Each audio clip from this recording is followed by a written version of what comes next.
সিঙ্গুরের সভায় আসার পথে বিজেপি কর্মীদের বাধার অভিযোগ। সিঙ্গুর থেকে প্রায় 7 কিলোমিটার আগে বিজেপি সমর্থকদের আটকে দিচ্ছিল পুলিশ। কর্মীদের উচ্ছ্বাসের সামনে শেষ পর্যন্ত দিদির দলদাস পুলিশ দাঁড়াতে পারল না, আগামীতেও পারবে না। সোশ্যাল মিডিয়ায় পোস্ট করেছেন সুকান্ত মজুমদার।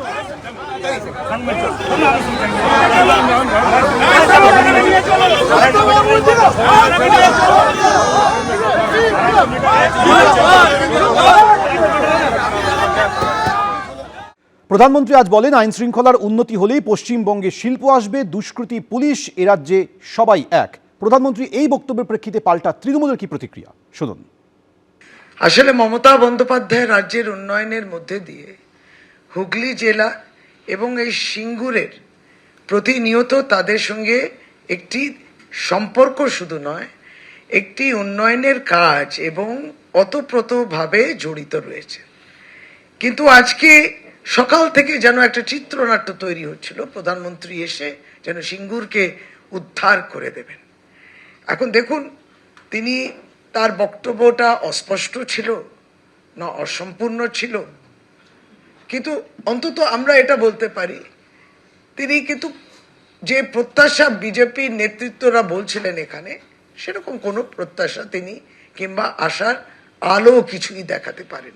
সিঙ্গুরের সভা থেকে আজ একাধিক ইস্যুতে তৃণমূল সরকারকে নিশানা করেছেন প্রধানমন্ত্রী নরেন্দ্র মোদী। তার বক্তব্যের মধ্যে উঠে এসেছে রাজ্যের মহিলাদের নিরাপত্তার প্রসঙ্গ। তিনি বলেন, পশ্চিমবঙ্গে মহা জঙ্গল রাজের পতন এবং বিজেপির ক্ষমতায় আসা অত্যন্ত জরুরি। তৃণমূল সরকারের আমলে মহিলারা সুরক্ষিত নন। মাফিয়া ও দুর্নীতিবাজদের কবজায় চলে গিয়েছে রাজ্যের শিক্ষা ব্যবস্থা। टीएमसी के राज में बेटियां भी सुरक्षित नहीं है और शिक्षा व्यवस्था भी, यहां की शिक्षा व्यवस्था भी माफिया और भ्रष्टाचारियों के कब्जे में है। इसलिए मैं पश्चिम बंगाल की माताओं बहनों से भी एक आग्रह करना चाहता हूं, आपके बेटे बेटियों को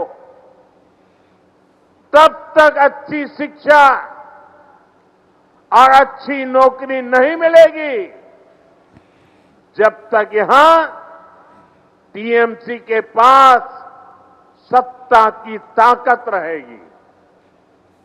आपका एक वोट पक्का करेगा कि यहां कॉलेजों में बलात्कार, रेप और हिंसा की घटनाओं पर लगाम लगे।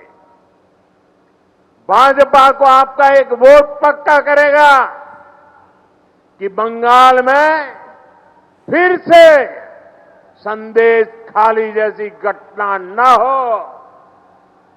भाजपा को आपका एक वोट इस बात को पक्का करेगा कि फिर से बंगाल में हजारों शिक्षक अपनी नौकरी नहीं खोए।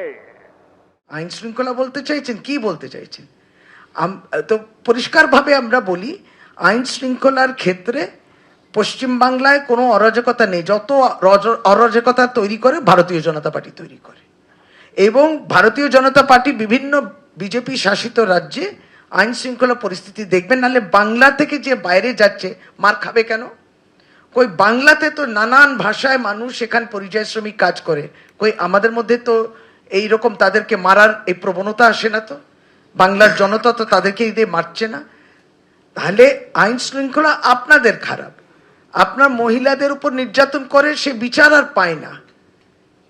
এবং তাদের ভারতীয় জনতা পার্টির নির্বাচিত বিধায়করা ধর্ষণকারী হয় এবং তাদেরকে বলা হয় তারা সংস্কারী। আইন শৃঙ্খলা কোথায় ভারতীয় জনতা পার্টির শাসিত রাজ্যে? আসলে বাংলায় আসার পর ওনার মনে হয়, মানে মাঝে মাঝে অ্যালজাইমার আছে তো, ভুলে যায়। উনি ভাবেন যে আমি উত্তরপ্রদেশ কিংবা বিহারে আছি, ওই জন্য জঙ্গলরাজটা বেরিয়ে যায় ওনার মুখ থেকে। সিঙ্গুরের সভায় আসার পথে বিজেপি কর্মীদের বাধার অভিযোগ। সিঙ্গুর থেকে প্রায় 7 কিলোমিটার আগে বিজেপি সমর্থকদের আটকে দিচ্ছিল পুলিশ। কর্মীদের উচ্ছ্বাসের সামনে শেষ পর্যন্ত দিদির দলদাস পুলিশ দাঁড়াতে পারল না, আগামীতেও পারবে না। সোশ্যাল মিডিয়ায় পোস্ট করেছেন সুকান্ত মজুমদার। চলো